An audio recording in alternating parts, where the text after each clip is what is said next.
The night shift had ended hours ago, but the CEO, Evelyn Carter, couldn't stop thinking about the janitor, the quiet single dad who always stayed behind after everyone left. There was something about him. He never complained, never spoke unless spoken to, yet his eyes carried a tired kindness that stuck with her long after she left the office. And tonight, for reasons she couldn't quite explain, she found herself following him. She told herself it was curiosity, maybe even concern. But as she trailed his worn-out car through the dimly lit streets of the city, she realized this wasn't about company policy or workplace responsibility.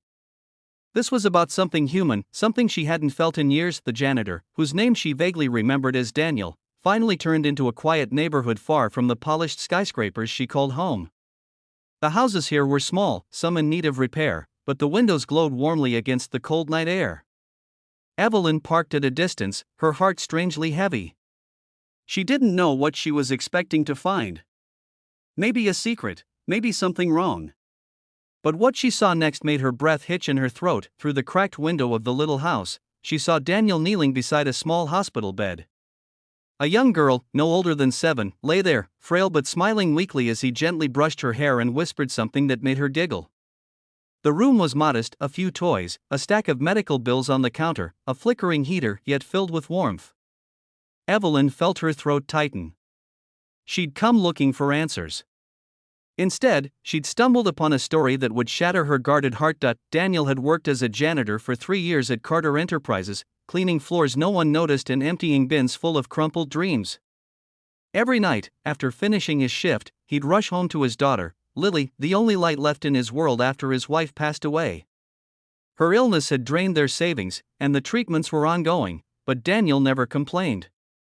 He took every overtime shift, every extra task, just to make sure Lily never went without her medicine or her bedtime story. To Evelyn, Daniel had been invisible, another face among hundreds of employees.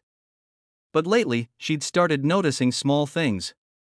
How the office plants were always watered, though no one assigned it.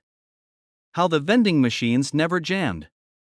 How the lobby floor gleamed brighter in the mornings than in the evenings. And then one night, when she'd forgotten her keys and returned to her office past midnight, she saw him, Daniel, on his knees, fixing a broken chair. "Why are you doing that?" she had asked. He looked up, startled but smiling. "If someone sits on it tomorrow, it shouldn't break. Small things matter, ma'am." That answer had followed her home that night. And the next night. And now, as she stood outside his house, watching him softly hum a lullaby to his daughter, it broke her completely. The next morning, Daniel woke up to the sound of Lily's laughter, something rare on her bad days.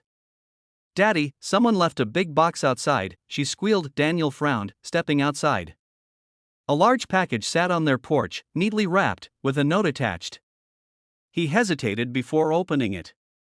Inside were medical supplies, warm clothes, and a note in elegant handwriting, for Lily. "Because small things matter." His hands trembled. He didn't know whether to cry or smile.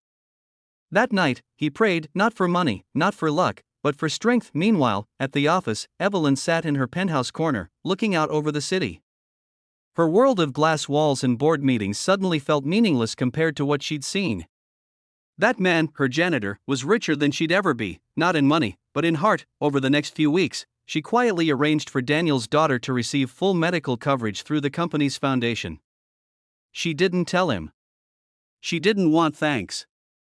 She just wanted to help. But one evening, as she was leaving the building, she found him waiting outside her car. His hands were rough, his eyes tired, but there was gratitude in his smile. "Ma'am," he said softly, "I don't know how to thank you. But I know it was you." Evelyn froze. "You don't have to, I just want you to know," he interrupted gently, "you didn't just help Lily. You reminded me that kindness still exists even up there," he said, glancing toward the towering building. "Sometimes, we forget that the people at the top have hearts too." She smiled faintly, feeling her throat tighten again. "And sometimes," she whispered, "we forget the people who keep the lights on." They stood there in silence, two worlds meeting, one of marble floors and another of worn-out sneakers. For the first time in years, Evelyn felt something she'd lost long ago, connection. That night, she drove home without following anyone, but with tears streaming freely, tears not of guilt, but of awakening.